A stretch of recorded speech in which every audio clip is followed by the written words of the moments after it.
자, 이번에는요. 안철수 전 대표 얘기 좀 해보겠습니다. 먼저 사진을 좀 봐주세요. 첫 번째 사진부터 좀 보겠습니다.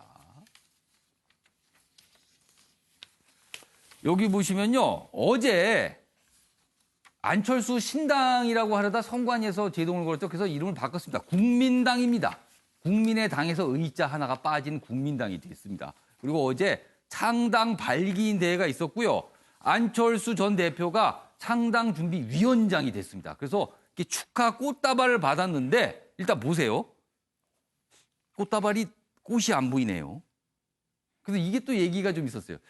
이 국민의당 색깔이 오렌지 색깔입니다. 그래서 이 꽃을 감싼 종이도 오렌지색이고요. 안철수 이 위원장이 안에 입은 옷도 오렌지색이잖아요. 그런데 꽃이 안 보이니까 이걸 가지고 또 일각에서 이게 뭐 종이 다발이냐 이게 꽃다발이야지 뭐 이런 지적이 있는데 또 일각에서는 또 그럽니다. 그거에 대한 반박을 하면서 그만큼 지금 굉장히 소탈한 모습인 거다. 뭐 이런 형식 구애받지 않고 그냥 있는 그대로 이런 실수인 듯하는 것도 있는 그대로 모습이다. 뭐 또 이렇게 반박도 있습니다만 여기 보면 손혜원 의원이 또 이런 거 전문가잖아요. 그래서 또 이런 지적을 또 나왔습니다. 이게 종이 다발이냐 뭐 이러면서 어제 모습 중에 한 컷이었습니다.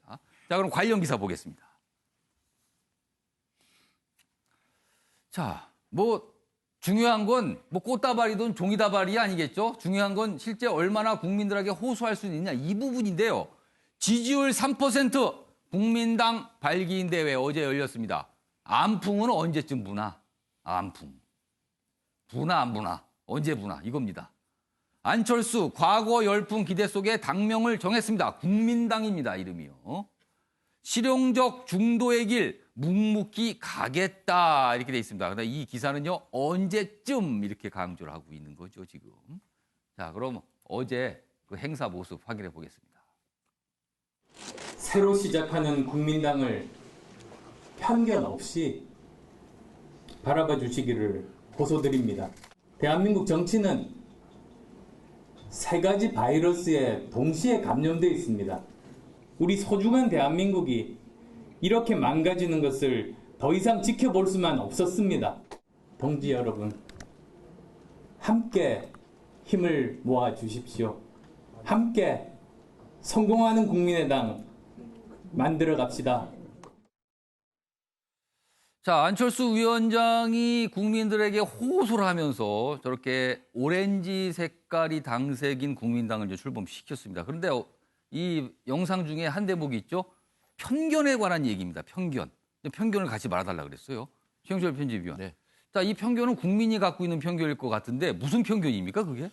저는 안 의원으로 불러야 됩니까? 안 전 대표로 불러야 전 됩니까? 대표라고 안 전 대표로 하겠죠, 부르겠습니다. 그럼 요즘에는요? 안 전 예. 대표님께서 너무 자주 이사를 다니셔서 도대체 저분은 집이 어딘지 예. 그렇게 묻는 국민들에게 대해서 이사를 자주 다니는 겁니까? 집을 자주 진 겁니까? 하여튼 뭐 너무 자주 그 예. 주소지를 옮기셔서 예. 국민들께서 저분이 도대체 어디 사시는지 모르겠다는 그런 편견을 갖지 말라고 하는 것 같은데 예. 물론 그 아파트 값을 올리기 위해서는 이사를 자주 다니는 사람들이 아파트 값을 많이 올리게 됩니다. 예. 재테크에서는 이사를 자주 다니는 것이 유리하지만 예. 정치인은 이사를 자주 다니고 집을 자주 옮기고 집을 자주 새로이 짓는 것이 예. 별로 도움이 되지 않습니다. 예. 아까 뭐 유승민 의원 얘기도 했었지만 유승민 의원 결국에는 다시 돌아오지 않습니까? 예. 결국에는 멀리 가버리면 결국에는 기존에 있던 팬들이 다 도망을 가버리기 때문에 멀리 가서는 결국에는 죽을 수밖에 없는데 안 전 대표님께서는 결국 너무 멀리 가셨다가 예. 또 독일도 가셨다고 미국도 가셨다가 이렇기 예. 때문에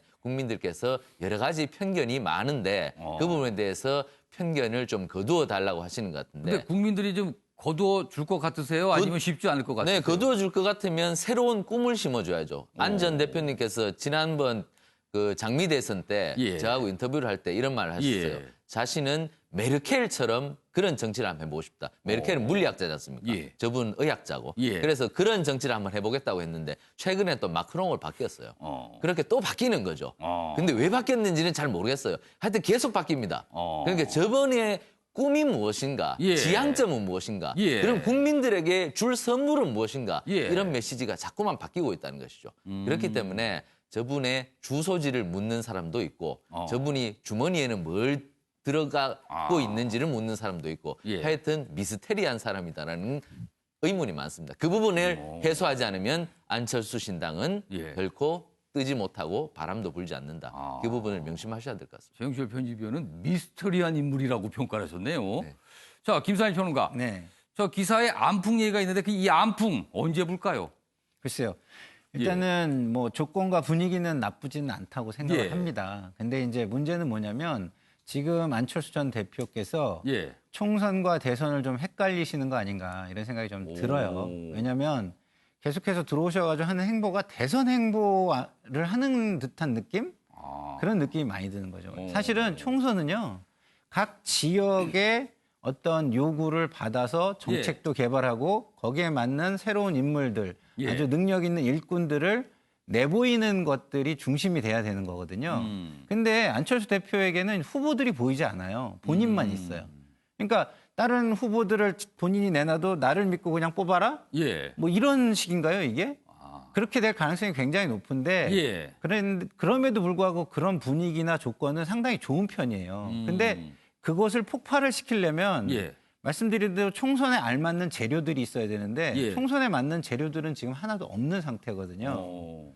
그러면은 국민들 입장에서 폭발적인 소위 말해서 바람이라는 예. 이런 거를 안풍이라는 그런 것까지 갈까요? 아. 저는 뭐 어부지리 정도 뭐 그 양당의 염증을 느끼는 예. 사람들이 아 찍을 데 없으니까 그냥 아유 그래 안철수 한번 다시 한번 그쪽으로 한번 기대를 해볼까? 예. 뭐 이 정도의 지금 상황으로 끝날 수도 있다. 저는 이렇게 보입니다. 지금 생각을 좀 바꾸셔야 될 것 같아요. 저는.